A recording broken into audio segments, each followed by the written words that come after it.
చట్టాలు చూడండి ఎట్లా ఉన్నాయో. అమాయకులకు శిక్షలు పడతాయి. అమాయకులకు శిక్షలు పడి ఒకటి కాదు, రెండు కాదు, ఏళ్ళ పాటు జైల్లో ఉన్నారు. ఏళ్ళ పాటు జైల్లో ఉండి నిర్దోషిగా బయటకు వచ్చిండట. చాలా దారుణం కదా. ఇగో 20 రూపాయల లంచం కేసులో వ్యక్తికి 30 ఏళ్ల జైలు. 20 రూపాయల లంచం తీసుకుంటే ఆయనకు పడ్డటువంటి శిక్ష 30 ఏళ్ళు. ఇలా రాజకీయ నాయకులు కోట్ల రూపాయలకు సంబంధించినటువంటి సంపాదన ఎక్కడి నుంచి వచ్చింది? ఇక రేవంత్ రెడ్డి సంపాదనే కావచ్చు, కేసీఆర్ సంపాదనే కావచ్చు. సరే అంతెందుకు, లంచాలు తీసుకొని దొరుకుతున్నటువంటి వ్యక్తులు ఎంతమంది ఉన్నారు? లంచాలు తీసుకుంటావు రెడ్ హ్యాండెడ్గా ఏసీబీకి చిక్కినటువంటి వాళ్ళు ఎంత? బోలెడంత మంది వేల కోట్ల రూపాయల ఆస్తులు సంపాదించుకున్నారు ఇట్లా ఇట్లా లంచాలు తీసుకొని. వాళ్ళకి ఏ శిక్షలు అయితే పడతలేవు, మళ్ళీ వాళ్ళకు ఇంకా ప్రమోషన్లు వస్తూ ఉన్నాయి. జస్ట్ వాళ్ళు ఒక నెల రోజుల్లో వాళ్ళు ఏవో సస్పెండ్ చేసినట్టు చేసి వాళ్ళని మళ్ళీ విధుల్లోకి తీసుకొని మళ్ళీ వాళ్ళు విధుల్లోకి ఎక్కిన తర్వాత మళ్ళీ వాళ్ళు విధుల్లోకి రావడానికి ఖర్చు పెట్టినటువంటి పైసలతో పాటు మిగతా పైసలను కూడా సంపాదించుకుంటా ఉన్నారు. వాళ్ళకు ప్రమోషన్లు. ఇక్కడ ఒక వ్యక్తి చూడండి, 20 రూపాయల లంచం కేసులో 30 ఏళ్ళు జైలు శిక్ష అనుభవించును. సరే ఈయన నిజంగా కూడా 20 రూపాయలు ఏమైనా లంచం తీసుకున్నాడా అంటే లాస్ట్కు 20 రూపాయల లంచం తీసుకోలేదని తెలియదు. లంచం తీసుకున్నటువంటి కేసులో, తప్పు చేయనటువంటి కేసులో 30 ఏళ్ల పాటు జైల్లో ఉన్నాడు. మరి ఈ 30 ఏళ్ల పాటు ఆ జీవితం వెనక్కి ఏమైనా తీసుకురాగలదా ఈ చట్టాలు కానీ ఈ వ్యవస్థ కానీ? చాలా దారుణం కదా. దాని తర్వాత రిలీజ్ అయినటువంటి తెల్లారే చచ్చిపోయింది. చూడిగా 20 రూపాయల లంచం కేసులో వ్యక్తికి 30 ఏళ్ల జైలు, నిర్దోషిగా విడుదలైన మరుసటి రోజే మృతి. దారుణం కదా, పాపం కదా.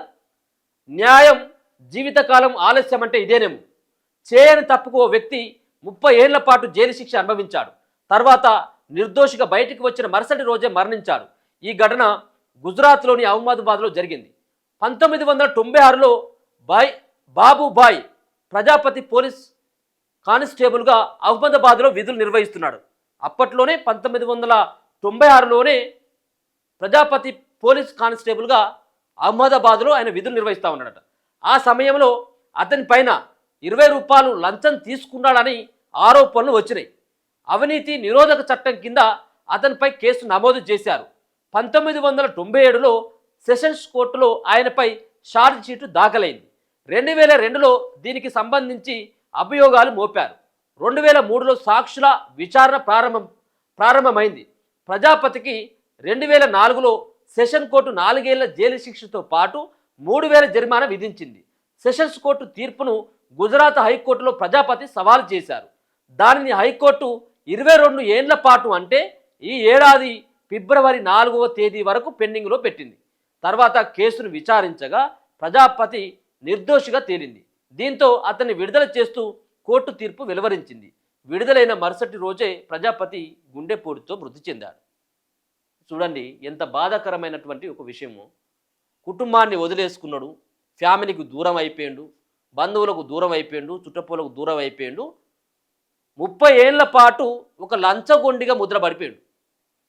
20 రూపాయలు లంచం తీసుకున్నటువంటి ఒక లంచగొండిగా ముద్ర పడిపోయాడు. మరి 30 ఏళ్ల తర్వాత సరే ఆయన చనిపోయిందా బతికిందా అనేది రెండో అంశం సరే, కానీ 30 ఏళ్ల పాటు జైలు శిక్ష అనుభవించిండే. ఎంత నరకం అది.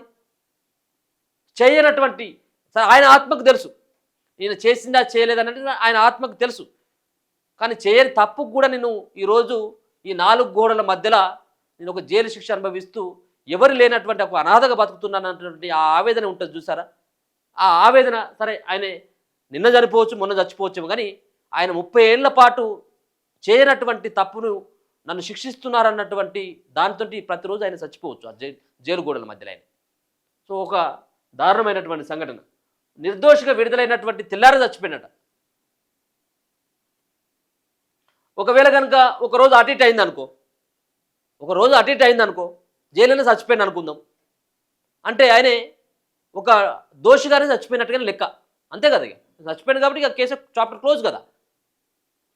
కానీ ఆయన బయటకు వచ్చిన తర్వాత ఒక నిర్దోషిగా బయటకు వెళ్ళి ఆయన చనిపోయిందంటే అది మనం అర్థం చేసుకోవచ్చు.